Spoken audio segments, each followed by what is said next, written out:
Oh, I'm Max Croskery and I'm from Masterton and I'm 55 and the father of 2 boys. Well, I guess I'm pretty proud of my boys.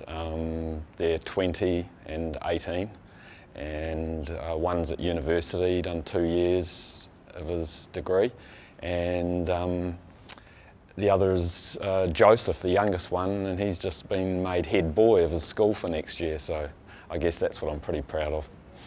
Well, I got diagnosed in 2010. When I first noticed a problem, a lump in my nipple in my breast, was probably March, April that year, and it really took probably till June, July to get some confirmation that it was cancer, and then. Sorry, why did it? Why? Oh, because I wasn't really. I guess it wasn't identified by my GP as being that I should go for a biopsy. Basically, he tried some other things, which, yeah, was disappointing. Was disappointing to me. Yeah, I guess really to be assertive with your GP and know that it is a possibility for men, although it's not a big one, and that if certain things are there and they don't really fit the frame of being an infection or something, which is what my GP sort of initially treated it as, then, you know, it doesn't hurt to be insistent on going and getting a biopsy, you know, because I have spoken to other men whose GP was a bit more proactive and thought, right, well, we'll get that out of the way first of all and make sure it's not that. And, you know, they were lucky enough to perhaps get treatment more quickly at the start, you know, which can make a difference, especially if it's an aggressive type of, because I'm HER2 positive, so it's a bit more aggressive than some sort of forms of breast cancer, and mine had advanced a wee bit in that time.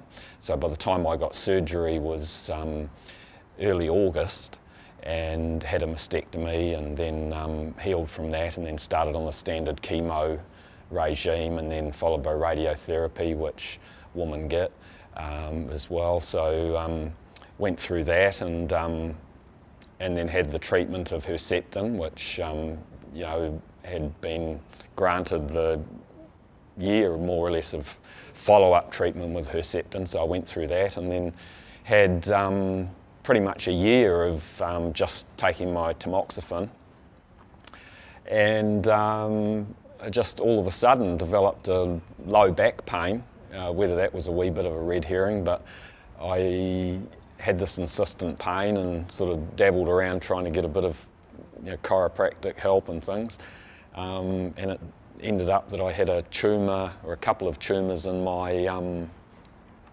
the neck of my femur, which is at the top there, and I actually fractured that, and I had to get a reasonably urgent hip replacement to fix that up.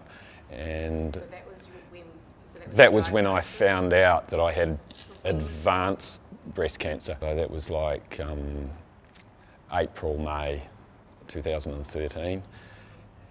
And pretty much from there it was just watching me for a while and following up a bit, and then some other pains cropped up and other bone metastases, which have just been managed with radiotherapy, which has been a big help for pain and just giving you your mobility back.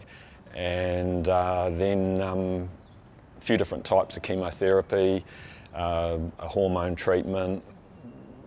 Some of them worked with varying degrees of success, and then just up till today, where I'm just getting Herceptin and having a bit of a chemo break, and just getting pamidronate as well, which is the bone strengthening biphosphonate. I guess it's just the amount of time and resources that you had to, you know, crib from somewhere else and put into going to appointments, you know. Have you managed to keep working? Yep, I've managed to keep working. I've been really lucky to have an employer which has been flexible, and I guess I'm lucky that I've got a job that, you know, I can work flexible hours, and I've got people that can work in with me and help me fill in the gaps.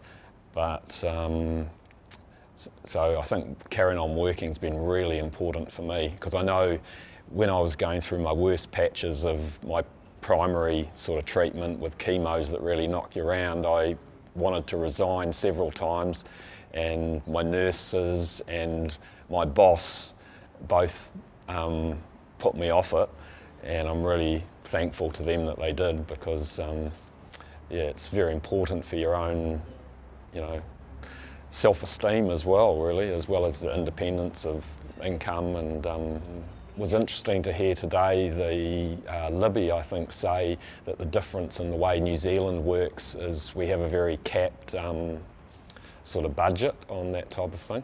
So that was interesting. That makes me feel a wee bit sort of disenchanted with being a Kiwi. I think the other thing that we need to remember too is that it's not, we're already on Herceptin, which is relatively expensive, but if you swap onto Kadcyla, you're not taking Herceptin anymore. So to me, that, you know, it's perhaps all part of the same sort of spectrum or of treatment. So perhaps needs to be looked at in that sort of light. You know, it's like we're going so far, but we're not going following the whole program. So, well, my big thing is that we're such valuable citizens. You know, just about everyone that I've met through this, you know, are either still working, their parents, they volunteer, they contribute to society. Yeah, and also it's just being able to keep working and things means you're not a drain on, you're actually contributing to the economy as well.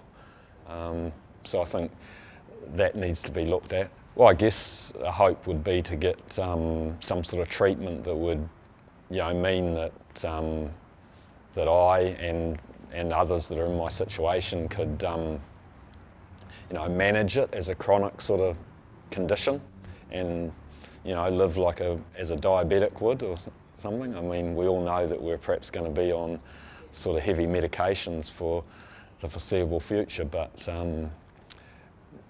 you know, a lot of them you can live pretty well with and learn to manage, and I think that's the good thing with the nursing backup. I know we get in the Wairarapa in Marston anyway, just follow up during the week from oncology nurses and that, and they can really help you dealing with symptoms and the side effects of the drugs, the treatment you're on.